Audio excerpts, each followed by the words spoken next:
കാസിം, ശേഖരൻകുട്ടിയാ, കഥ തുറക്ക്.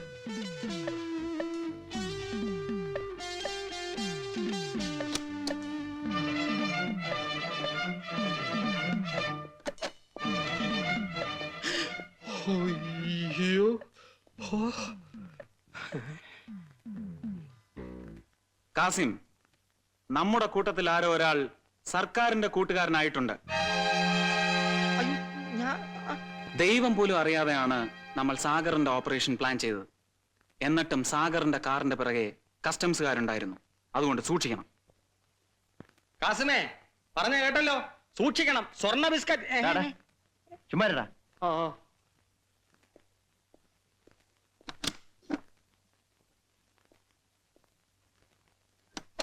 നമ്മുടെ ഓഫീസർ എവിടെ? പോയോ? പോയല്ലോ. ഒന്നുകൂടി.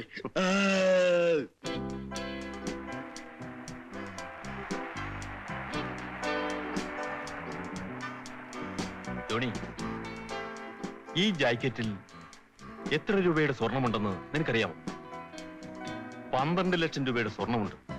ഇത്രയും സ്വർണം രാവും പകലും ഡ്രൈവ് ചെയ്ത് എല്ലാ റിസ്കും കവർ ചെയ്ത് ചെങ്കോട്ടയിലുള്ള അമീർ സാഹിബിന് എത്തിച്ചു കൊടുത്താൽ നമുക്കെന്ത് കിട്ടും?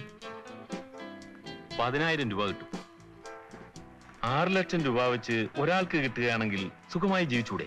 കാസിം, ഈ ശേഖരൻകുട്ടിയും ജാക്കിയും പണക്കാരായത് നേരായ വഴിക്കൊന്നുമല്ല. കാസിം, നമുക്ക് ഈ സംസാരം എവിടെ വെച്ച് നിർത്താം. നിന്റെ സംസാരം കേട്ടിട്ട് എനിക്ക് പേടിയാവും. നീ പേടിച്ചു പോയോ? ഇതുപോലെ പല പരീക്ഷണങ്ങളും ഉണ്ടാവും. നിന്റെ മനസ്സറിയാൻ വേണ്ടി ഞാൻ ചോദിച്ചതല്ലേ. ശേഖരൻകുട്ടി പറഞ്ഞ സർക്കാരിന്റെ കൂട്ടുകാരൻ നീയാണോടാ?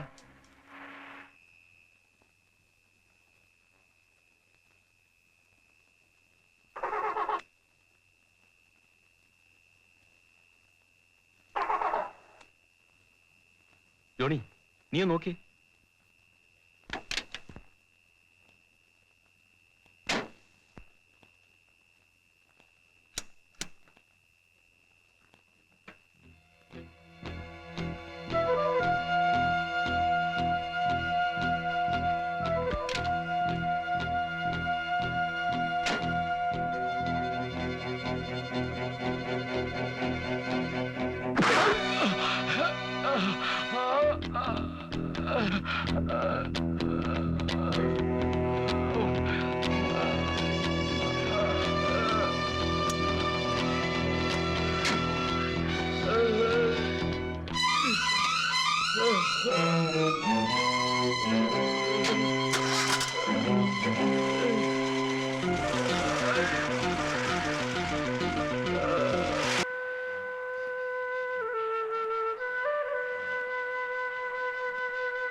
എന്തായാലും അന്നേരം കച്ചവടം ഒന്നും അറിഞ്ഞില്ലേ? ഇല്ലേക്കാ.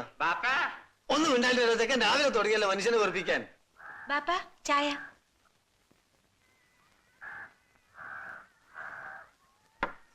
എന്തായാലും എനിക്ക് ചായ വേണോ? വേണ്ട. ശിവനെ കൊണ്ട് ഞാൻ തോറ്റി. ആ കായിക്ക, ഇന്ന് ചാകരെടുക്കുന്ന ദിവസമാ. അറബിയ സിലാണോ? അറബി. ആര് പറഞ്ഞു? ലോറൻസ്.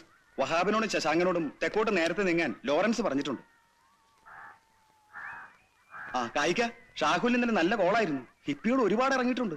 മുടിഞ്ഞോൻ ഓന്റെ വർത്താനം ഞാൻ മേലാൽ ഇവിടെ പറഞ്ഞു പോയരുത്. ഹലോ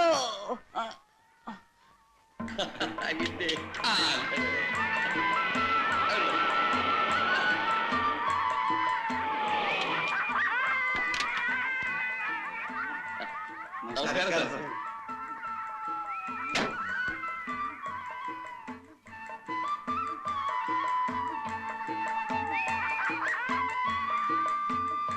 ആ സാർ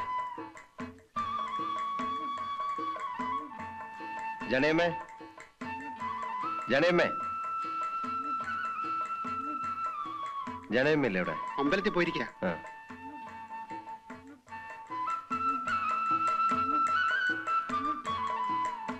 കായ്ക്കാ അങ്ങോട്ട് നീങ്ങി ഇങ്ങോട്ട് നീങ്ങി മോനിരിക്കി. എനിക്കൊരു 10 രൂപ തരുക. എന്തിനാ? പട്ടം പറപ്പിക്കാനാ.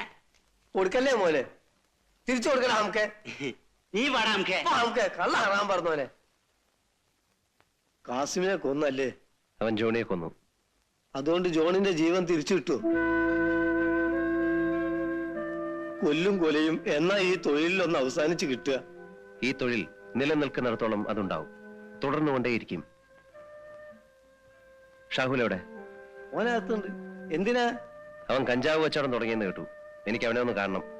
കാലത്താണ് വന്ന് കിടന്നത്. ഞാൻ വിളിക്കാം.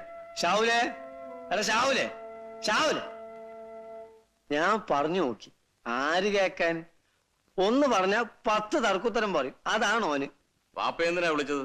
ഷാഹുലെ, നിന്റെ പുതിയ കച്ചവടം എങ്ങനെയുണ്ട്? തരക്കേടില്ല. നിനക്ക് ചേർന്ന തൊഴിലല്ല ഇത്, നീ നിർത്തണം. എല്ലാവർക്കും സ്വർണ്ണ കച്ചവടം ചെയ്യാൻ സാധിക്കും.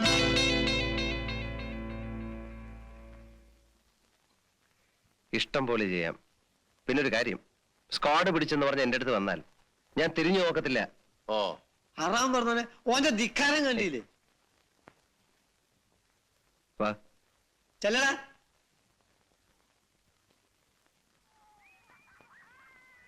നമ്മൾ ചെയ്യുന്ന തൊഴിൽ അന്തസ്സുള്ളതാണെന്ന് എനിക്ക് അഭിപ്രായമില്ല.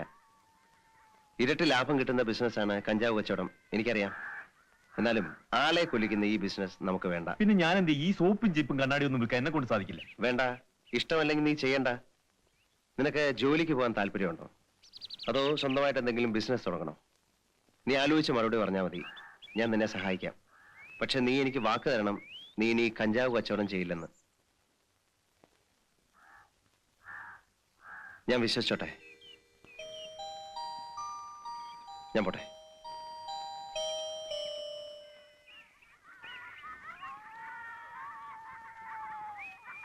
ഞാൻ ജാനകിയമ്മയെ വീട്ടിൽ നോക്കി. ഞാൻ അമ്പലത്തിൽ പോയിരിക്കായിരുന്നു. ഇന്ന് അവളുടെ പിറന്നാളാണ്.